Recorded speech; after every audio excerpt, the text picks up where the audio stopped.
Parcours Psy. Alicia.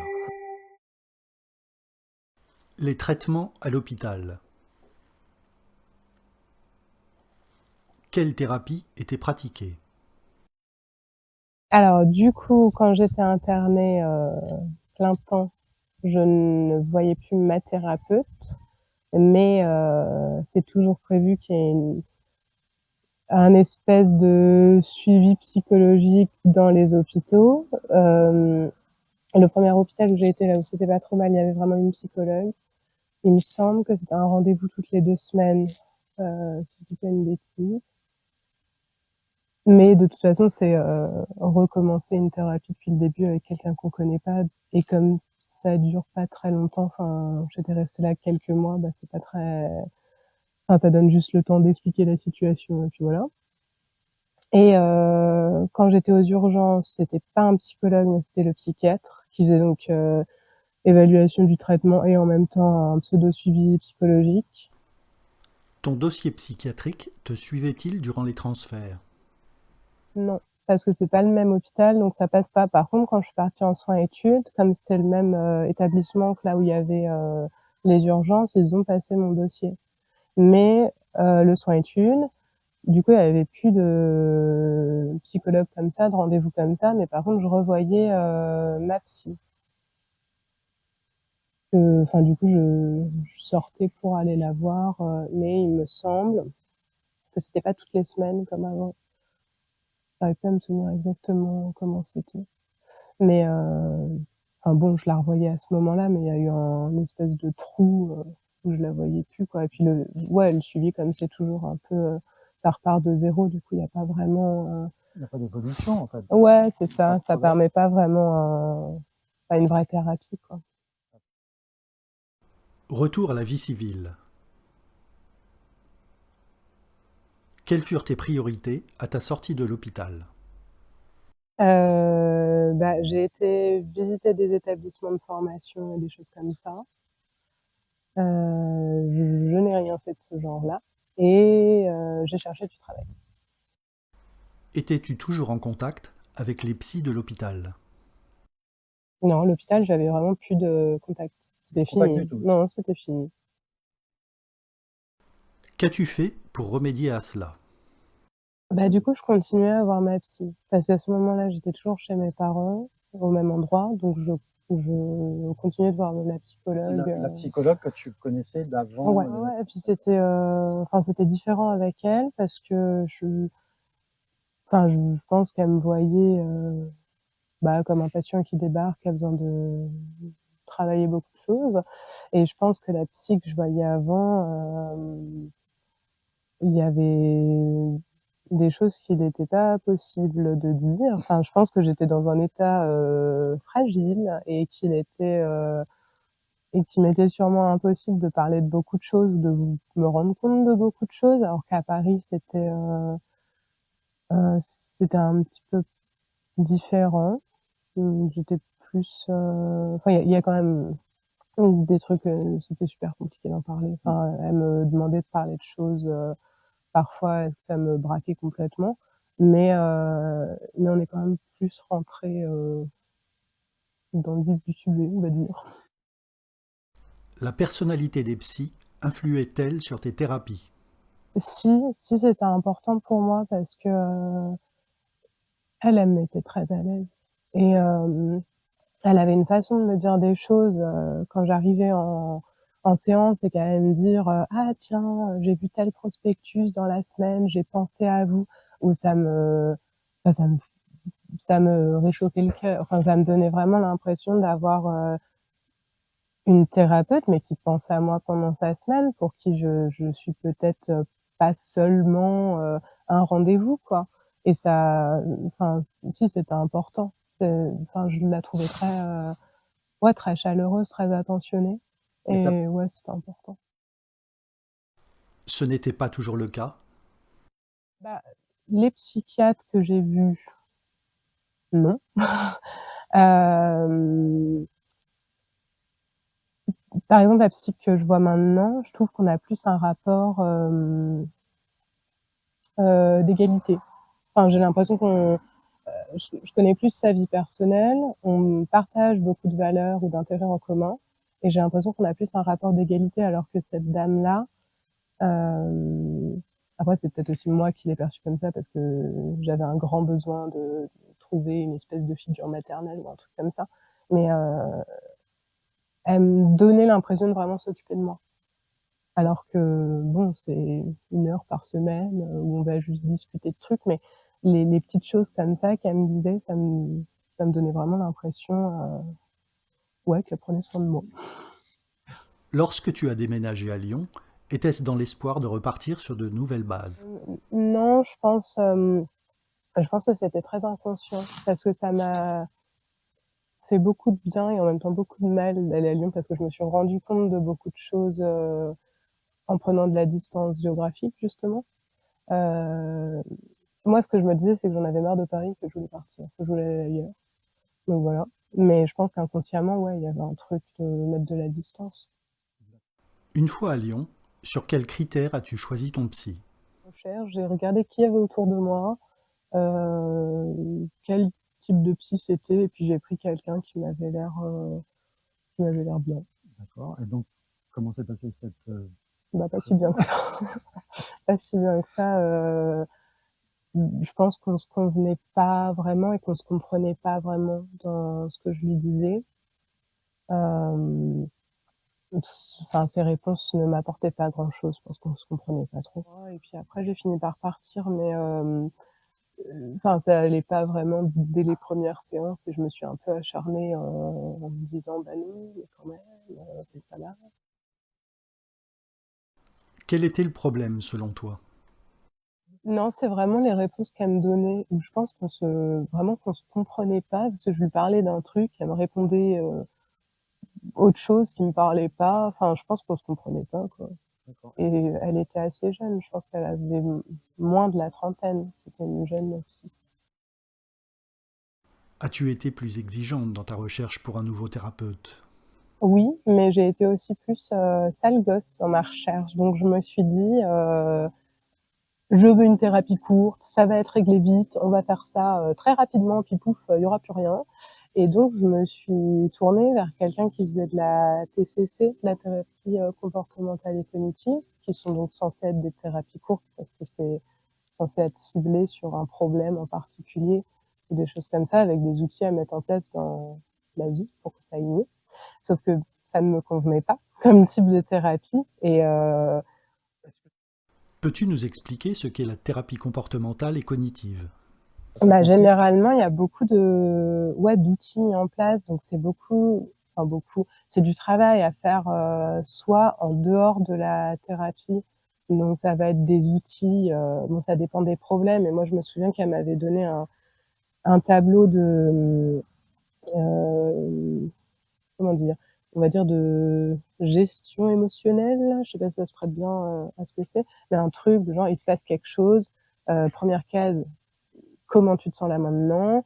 Qu'est-ce qui s'est passé? euh, Qu'est-ce qui t'a fait te déclencher comme ça cette émotion? euh, Quelle aurait été la réponse logique? Qu'est-ce que je peux mettre en place pour essayer de faire en sorte de ne plus avoir cette surréaction ou ce truc qui se passe? Et ça ne me convient pas de faire des devoirs en dehors de ma thérapie. J'ai beaucoup de mal à faire des choses comme ça, donc ça n'allait pas. Voilà. Et puis en plus, je pense que ça convient très bien pour des choses spécifiques. Cernais-tu mieux tes problèmes à cette époque? C'était diffus, mais je pense que j'étais beaucoup plus prête à travailler sur des choses parce que j'étais sortie de les idées suicidaires, la mutilation, les problèmes d'alimentation. Ça, j'étais sortie de ces trucs-là, donc j'étais plus ouais, prête à Tu te sentais faire plus un fort? travail. Euh, Je suis pas sûre. Je crois que c'était vraiment le bazar dans ma tête, mais c'était différent. C'était pas un bazar de à tout instant quoi qui se passe et de tout le temps se rabaisser ou qu'il y ait des choses qui aillent pas ou des trucs comme ça. C'était plus un bazar de euh, commencer à démêler un peu ce qui s'est passé dans notre vie, dans les relations familiales, ce genre de choses, et pas savoir où on se trouve vis-à-vis de tout ça. Mais c'était plus Mais du coup, il y plus avait eu clair. un progrès par Mmh. rapport au tout début. Oui, Il y oui, avait j'étais déjà moins dans ce truc hyper égocentré de ça va mal, quoi. As-tu changé de thérapeute? Ouais, mais j'ai mis beaucoup de temps à changer avec elle. Je sais plus combien de temps je l'ai vue, mais je pense que je l'ai vue au moins 6 mois. Enfin, j'ai mis beaucoup de temps à changer parce que, enfin, ça allait pas, mais c'était pas non plus aussi flagrant que celle d'avant. Et là, il y avait des séances où elle m'apportait des choses, il y a des séances où j'arrivais à apporter des trucs bien pour qu'on travaille dessus. Après, bon, c'est juste la méthode de travail et la majorité des choses que j'arrivais à apporter n'étaient pas terribles, on va dire. Un psychologue t'a-t-il déjà conseillé de voir un autre thérapeute? Non. Par contre, ma psy actuelle m'en a parlé plusieurs fois que j'aille voir un psychiatre ou quelqu'un qui fait de l'EMDR ou des choses comme ça. Après cet échec, as-tu arrêté les thérapies? Non, Troisième. j'ai trouvé quelqu'un d'autre. Un peu de temps après, quand même. Je suis pas retournée tout de suite. Mais quelques mois plus tard, j'ai appelé une psychologue devant laquelle je passais tous les jours pour aller au travail et c'était très bien. Elle était très bien. Quelle était la différence? Je pense qu'elle me convenait mieux. Elle ne me donnait pas de devoirs. On se comprenait bien. Et ouais, je pense qu'elle comprenait bien mes problématiques et je pense qu'elle comprenait à peu près où j'en étais aussi dans ma vie et qu'elle m'a pas mal aidé là-dessus, à mettre des mots sur des choses et ouais, à avancer, quoi. Lorsque la thérapie se déroule bien, constates-tu une amélioration dans ta vie quotidienne? Ça dépend sur quel sujet parce que il y a des choses qui sont longues, des trucs qu'on se traîne un peu, mais il y a des choses sur lesquelles, ouais, ça m'a vraiment débloqué. Le diagnostic trouble borderline te semblait-il toujours aussi pertinent? J'étais toujours dans l'oubli de ce diagnostic. Je l'avais pas encore ressorti, mais par contre, j'avais pensé plusieurs fois à aller voir un psychiatre. Et puis, enfin, ça s'est pas fait, mais j'y avais pensé plusieurs fois, mais sans que ce soit, enfin, sans avoir la motivation nécessaire, sans que ce soit assez important pour me donner cette motivation. Au fur et à mesure de tes expériences, arrivais-tu à reconnaître la méthode qu'il te fallait? Ouais, je me rendais compte qu'il me fallait quelqu'un qui me parle, déjà. Quelqu'un avec qui je me sente à l'aise. Ensuite, mais bon, ça c'est un peu évident. Mais ouais, quelqu'un qui me parle. Après, souvent, elles étaient du courant de Jung. Alors ça c'est plutôt par hasard parce que la première là que je voyais quand j'étais chez mes parents, euh, elle était de ce courant-là et c'était pas bon, je le savais pas, hein, mais je crois que la plupart que j'ai vus étaient de ce courant-là ou de trucs en tout cas assez classiques. Avais-tu trouvé une forme de stabilité? Ouais, non, ça allait mieux, mais je pense aussi que c'est le déménagement. Je pense que quand je suis arrivée à Lyon, il y a beaucoup de choses qui se sont débloquées et un peu comme ça, on va dire, j'ai arrêté d'avoir des problèmes alimentaires, par exemple. Euh, on va dire quelques mois après être arrivée à Lyon. Donc ça s'est un peu fait tout seul aussi. Vivre une vie réglée améliorait-il ton état psychique? Ouais, si je pense. Après, il y a eu aussi que quelques mois après être arrivée à Lyon, j'ai pris un chien et ça m'a beaucoup aidée. En fait, à partir de ce moment-là, alors, ça a pas fait que jamais je me disais je vais me jeter par la fenêtre, mais ça a fait que je me disais peut-être qu'un jour je me jetterai par la fenêtre, mais pas là parce qu'il y a un chien. Donc il y avait un truc très, enfin ça m'a vraiment donné un cadre et un espèce d'objectif de vie de s'occuper du chien. Dirais-tu que les 4 années passées à Lyon ont vu une véritable amélioration? Ouais. Ouais, ouais. Ouais, c'était pas facile quand je suis arrivée, mais je pense que c'est à ce moment-là que j'ai compris le plus de choses et que j'ai, ouais, déblayé le plus de trucs, en fait. Que c'est là que j'ai le plus avancé dans ma thérapie, on va dire.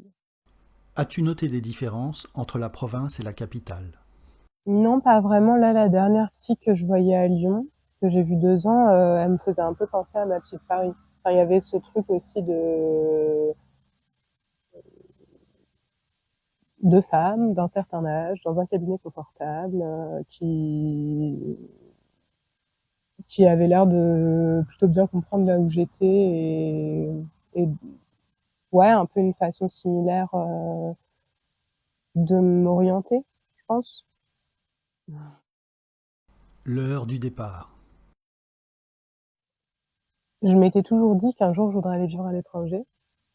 Donc c'était un projet de Et longue date. ouais, enfin c'était un truc que j'avais en tête sans que ce soit vraiment un projet, on va dire à ce moment-là. Mais ouais, c'est quelque chose que je voulais faire. Et puis bah, je commençais à en avoir marre de mon travail. J'étais là-bas depuis 2 ans et demi, je commençais à avoir fait le tour. Euh, les amitiés que j'avais étaient assez fortes pour que je sache que c'est des gens que j'allais continuer à voir par la suite. Et puis j'en avais un peu marre de la ville, donc c'était le moment parfait pour pouvoir s'en aller à D'accord. l'étranger. Et donc tu es parti à l'étranger, Et je suis partie à Prague. à Prague. Voilà. Prague. Étais-tu suivi durant ton installation à Prague?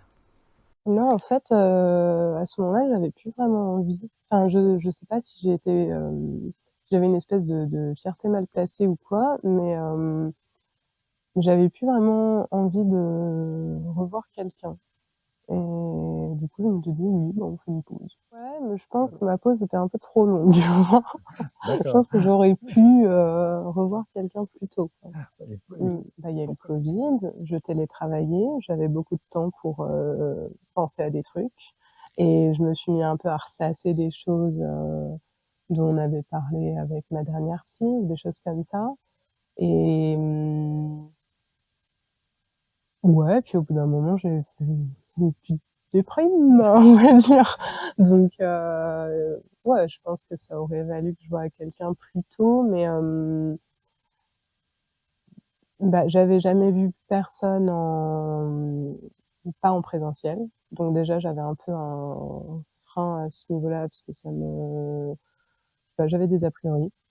Et, et puis en plus, le fait de faire la démarche, de retrouver quelqu'un, enfin, j'ai trop attendu pour que ce soit facile. Et du coup, j'étais dans un truc où c'était trop compliqué de le faire et j'ai eu beaucoup de mal bah, juste à faire la démarche et à appeler, quoi.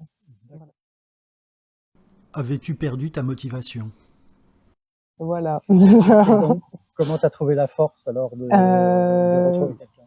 Et bah, au final, donc, je sais pas, c'était 1 an peut-être après être arrivée à Prague. Euh, J'en ai parlé sans doute pour la 10 000e fois avec ma sœur au téléphone. Et elle a fini par me dire, il y a un type que je regarde qui fait des vidéos de psy, qui est psy, appelle-le. Et je me suis dit, bah oui, vu que je n'ai pas la force de chercher réellement bien, correctement quelqu'un, prenons le premier qui passe, et au moins enfin, qu'il y ait au moins un truc d'enclencher, quoi. Tu n'appréhendais pas de devoir consulter par téléphone? Au final, ça allait. C'était un peu bizarre parce que c'était vraiment que du téléphone, il n'y avait pas de visio. Mais non, ça allait. C'était un peu calme. Ouais, je l'ai vu quelques mois. Ouais, je dirais bien 3, 4 mois, parce qu'en vrai, enfin, ça n'allait pas. Donc, je voulais arrêter. Mais en même temps, je n'arrivais pas à arrêter. Et j'arrivais pas à lui dire. J'ai toujours trouvé ça assez compliqué de couper avec un psy. Enfin, de dire, bon, bah, moi, ça me va plus, au revoir. Enfin, quand il n'y a pas une raison du genre je déménage, quoi. Et du coup, je trouvais ça assez difficile de lui dire. Et en plus de ça, j'avais l'impression que si ça n'allait pas, c'était à cause de moi. Que c'était moi qui n'arrivais pas à faire ma thérapie, quoi. Donc enfin ça m'a beaucoup travaillé, je me suis beaucoup acharnée en me disant ça va le faire, ça va le faire, ça va le faire, alors que ça pouvait pas le faire parce qu'on on se convenait pas. Enfin, il n'était pas fait pour moi, c'est tout quoi. Voilà. Et enfin, c'est pas grave. Et quand je lui ai dit finalement que je voulais arrêter, c'est comme d'habitude, hein. Enfin, ça s'est passé beaucoup mieux que voilà. Il m'a dit ah bon d'accord, ok. Et n'hésitez pas à me rappeler si vous le souhaitez. Au revoir. Et puis voilà, c'était fait en 30 secondes. Alors que je me disais mon Dieu, ça va être horrible. En plus, il va me faire cette histoire de dernier rendez-vous où enfin va y avoir un truc derrière tout ça. Enfin et puis il va peut-être me demander pourquoi. Puis gna gna gna. Alors que bon. Qu'est-ce qui ne te convenait pas? Non, c'est vraiment que j'arrivais pas à lui parler en fait. J'arrivais en séance, je ne savais pas quoi lui dire. Des fois, on restait silencieux pendant 5 minutes. Puis j'allais finir par sortir un truc un peu vaseux ou peut-être que lui allait dire quelque chose, je me souviens pas bien. Mais j'arrivais pas à amener des sujets et lui n'arrivait pas à faire quelque chose des sujets que je lui amenais. Donc c'était très stérile en fait. ouais, c'était très stérile comme séance en fait. Enfin, je ressortais de là plutôt très bouleversée par mon incapacité à pouvoir Et tu pensais essayer de faire forcément un que truc. c'était toi Ouais, le problème. ouais, je sais pas pourquoi, mais bon, voilà. Et j'étais persuadée que c'était moi qui n'était pas capable de faire ma thérapie, quoi, d'essayer de progresser, d'essayer de me sortir la tête de l'eau, je sais pas quoi. Tu as tout de suite cherché quelqu'un d'autre? Après, je me suis dit, bon, ça n'allait pas. Donc la technique de on prend le premier juste histoire de se faire quelque chose, ça fonctionne pas à tous les coups. Donc on va faire autrement. Et à ce moment-là, j'avais un problème spécifique qui me taraudait. Et c'est aussi ça, c'était pas le point principal, mais c'était aussi ça qui me gênait avec lui, c'est que à ce moment-là, c'était un truc dont j'osais pas parler. Enfin, difficilement. Et du coup, lui, je lui avais vaguement mentionné le truc, mais sans lui expliquer. Et il m'avait pas posé de questions, il m'avait pas vraiment relancé dessus. Et du coup, je savais pas s'il connaissait ou pas. Donc j'étais un peu dans une situation de ne pas savoir est-ce qu'il faut que je voie quelqu'un d'autre ou pas. Et d'ailleurs, par rapport à ce que tu disais tout à l'heure, lui, je lui avais demandé s'il pensait pouvoir s'occuper de mon problème. Et il avait eu une réponse assez vague. Enfin, il m'avait pas dit, il m'avait pas vraiment dit quoi que ce soit en fait. Selon toi, un thérapeute qui instaure de la distance avec son patient est-il moins Ouais, efficace? ouais, ça me convient pas du tout ça comme truc. Enfin, parce que parler pour parler, enfin, je le fais moi-même dans ma tête tout le temps. Donc c'est pas très. Et si je vais voir quelqu'un, c'est justement parce que j'arrive pas à me dépatouiller toute seule. Et donc j'ai vraiment besoin de quelqu'un d'assez sûr de lui qui me dirige sans me dire là le problème est là, mais juste de me proposer des questions ou des réponses à mes problématiques.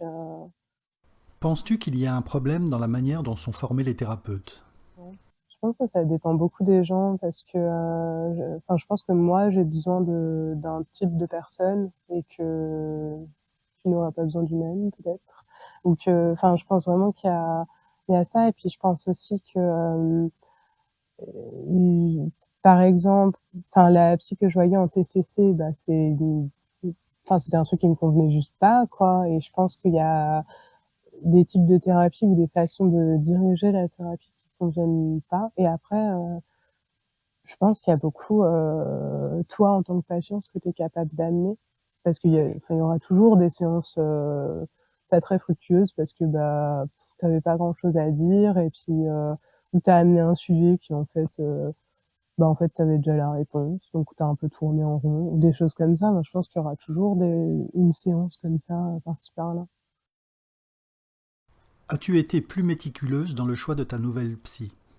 Ouais, parce que à ce moment-là, j'avais un problème de dermatillomanie qui me bouffait la vie. Donc on va dire que c'est un espèce de trouble compulsif qui a rapport à la peau, on va dire ça comme ça. Mais, et c'était, enfin, ça faisait un bout de temps que ça prenait beaucoup trop de place dans ma vie et que c'était très compliqué au quotidien. Et c'était ça que ce psy connaissait pas, enfin, ou m'a pas donné l'impression de. Enfin, bon, on ne sait pas. Voilà. Et, et en fait, à ce moment-là, vu que je me sentais plus capable, j'ai vraiment été éplucher parce qu'il y a une espèce d'annuaire de tous les psys spécialisés là-dedans, ou enfin, je crois qu'ils sont certifiés d'une formation là-dessus, enfin, un truc comme ça. Et en fait, avant de voir ce type-là, j'avais essayé d'en appeler et ils étaient toujours tous complets. Donc enfin, la seule fois où je m'étais vraiment motivée, ça avait été un échec total, et derrière il y avait eu, je sais pas, 3 mois avant que je l'appelle lui, et voilà. Et du coup, quand j'ai terminé avec lui, je me suis dit bon, là on se rend bien compte que c'est un spécialiste là-dedans qu'il nous faut, et donc on va recommencer. Et cette fois, j'ai trouvé ma psy qui était disponible, donc et voilà. Nouvelle psy, on repart de zéro? Non, pour le coup, c'était très différent parce que j'avais jamais vu de psy qui était spécialisée comme ça. Et donc la première séance qu'on a eue, en fait, ce qu'on peut appeler une première séance en termes de thérapie, qui est donc généralement pourquoi vous venez, qu'est-ce que vous attendez de cette thérapie. Là, pour le coup, ça s'est étalé sur 2 séances et c'était vraiment très spécifique à la dermatillomanie. Et donc c'était vraiment que des questions pour voir un peu moi où est-ce que je me situais dans ce truc-là, on va dire, à quel degré je m'étais enfoncée dedans. Et puis après, une partie un peu plus générale, on va dire, qui était plus, enfin, qui touchait moins que à ça. Justement, c'est ça qui était vachement bien avec elle. Et enfin, c'est pour ça que je me suis dit, franchement, cette histoire de spécialisation, c'était vraiment pas si compliqué. J'aurais dû consulter quelqu'un plus tôt. C'est que enfin, c'est une séance normale d'environ 45 minutes qui déborde toujours, parce que ma fille est très sympa. Et en fait, au début, on fait un compte rendu par rapport à ce problème spécifique. Ensuite, soit on s'étend plus là-dessus, soit on parle d'autre chose. Et à la fin, on se met en place des objectifs sur ce truc-là pour la prochaine séance. Donc en fait, ça laisse quand même vraiment un temps, soit pour parler de ça vraiment plus en profondeur, soit pour parler d'autres choses. Ouais, ouais. Et ça, pour le coup, enfin, on peut dire que ça a des similarités avec la TCC dans le sens où tu as un espèce de devoir à faire sur le temps entre ce rendez-vous et le prochain. Mais ben, je sais pas à quel degré est-ce qu'on peut dire que ça se ressemble ou pas, mais moi, c'est là que j'ai vu que c'était vraiment un truc qui me convenait. D'accord. Mm. Donc, du coup, tu l'as gardé Tout à fait. pendant combien de Jusque temps? maintenant, on a eu une période de crise cet hiver parce que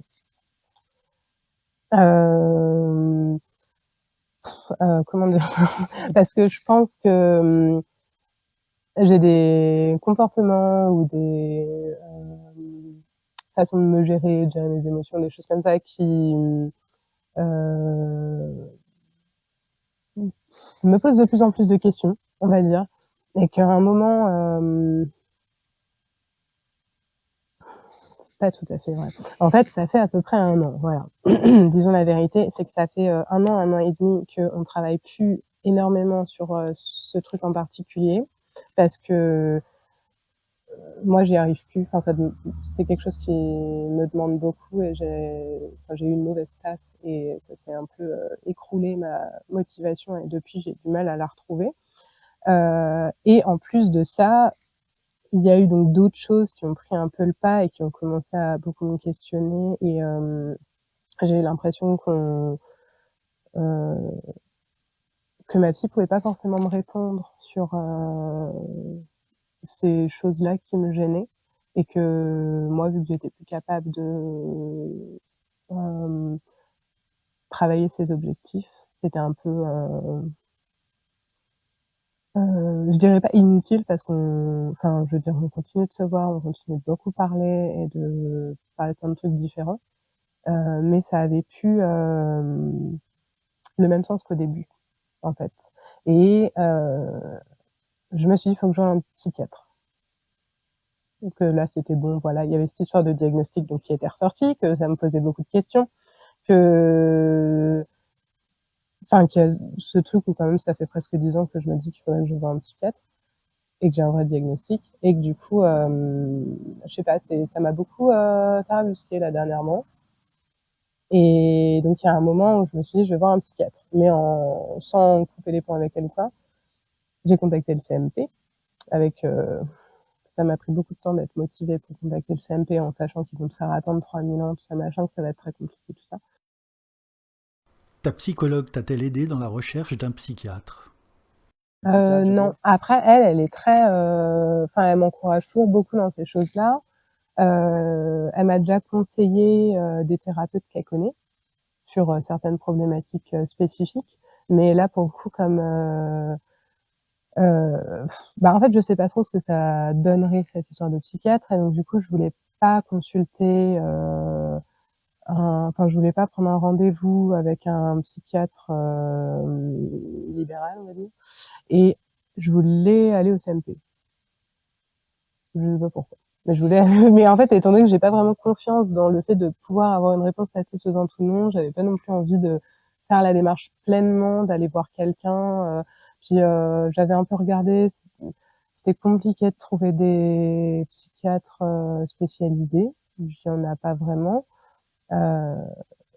Enfin, parce que par rapport à cette histoire de borderline, trouble méta limite, là, du coup, j'aurais voulu voir quelqu'un qui s'y connaît pour qu'il puisse me dire si c'était du flan, ce que ce psychiatre d'il y a très longtemps m'avait dit, ou si c'était vraiment, si ça se vérifiait. Et en fait, t'as très peu de psy spécialisés. Ils sont hors de prix parce qu'ils sont seuls. Et c'est, je pense, très compliqué d'avoir des rendez-vous avec eux. Donc, je m'étais dit, quitte à pas vraiment trouver ce que je veux, allons voir déjà le CMP ce qu'ils me disent.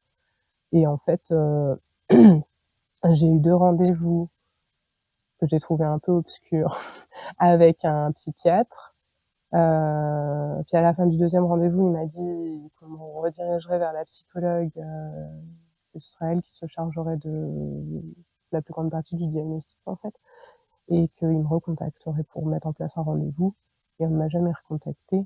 Et moi, comme Tu ne relances pas. voilà. Est-ce que tu penses que tu vas relancer? Non. Non, je pense que parce que j'y repense là en ce moment. Non, je pense que je vais peut-être essayer de trouver un psychiatre en ligne. Malgré les difficultés, retires-tu du positif dans ton parcours? Ouais, après, je pense que ça fait partie du truc, quoi. Enfin, de pas forcément tomber sur quelqu'un qui nous convient parce que, bah, ça se peut pas, quoi. Donc voilà, je pense que ça fait partie du truc. Et après, aussi, j'ai pas une très bonne image des psychiatres, tout ça, machin. Je suis pas très sympa avec eux dans ce que je dis. Mais quand j'étais à Paris, j'ai oublié de le dire tout à l'heure, quand j'étais à Paris, j'ai revu un psychiatre juste 2 fois dans un moment où ça allait vraiment pas bien, où je m'étais dit redirigeons-nous de nouveau vers les médicaments. On sait pas pourquoi. Et et en fait, ce type-là, il était vachement bien. Pour le coup, on avait une vraie séance, on avait discuté. Il m'avait montré des exercices, je sais pas comment appeler ça, enfin, mais des exercices enfin, physiques pour essayer de te recentrer dans le monde. Enfin, je sais pas vraiment comment trop décrire ça, mais il était vraiment bien. Et on avait eu une vraie séance qui avait duré, je sais plus, 45 minutes, 1 heure, et la fois d'après, pareil. Et après, bon, je l'avais pas revu parce qu'au final, je m'étais rendu compte que je ne voulais pas du tout me retourner vers les médicaments. Mais enfin, je pense que c'est possible de trouver des psychiatres qui sont bien aussi. Donc, pour pas tous leur cracher dessus non plus. Mais ouais, je pense que ça fait partie du truc. En fait, tu penses que les échecs aussi te font évoluer et te font... Alors, je dirais pas forcément évoluer, mais je pense que ça fait partie aussi de la quête de trouver un psy, quoi. Que c'est pas possible de toujours tomber sur quelqu'un d'exceptionnel, et que c'est aussi enfin, je pense que c'est important pour moi que j'ai compris que par exemple les TCC, ça ne me convient pas, ou des choses comme ça, quoi, que je sais mieux vers quoi me diriger. Et ouais, je pense que ça aide. Décrirais-tu ton mal-être comme purement mental ou y a-t-il un aspect physique? Non, je pense que c'est plus mental. Mais tu vois, avant, c'était beaucoup plus des pensées qui me tournaient dans la tête. Là, c'est plus des trucs, du flou. C'est plus être très souvent, beaucoup dans le flou, de pas trop se comprendre, pas trop savoir ce qu'on fait, pas trop savoir pourquoi tel truc. Enfin, c'est plus des choses comme ça maintenant. Donc c'est des fois, ça peut prendre plus de place, mais c'est moins agressif qu'avant, quoi. Trouble in mind, I'm blue, but I won't be blue always, 'cause the sun is gonna shine. Run my back door some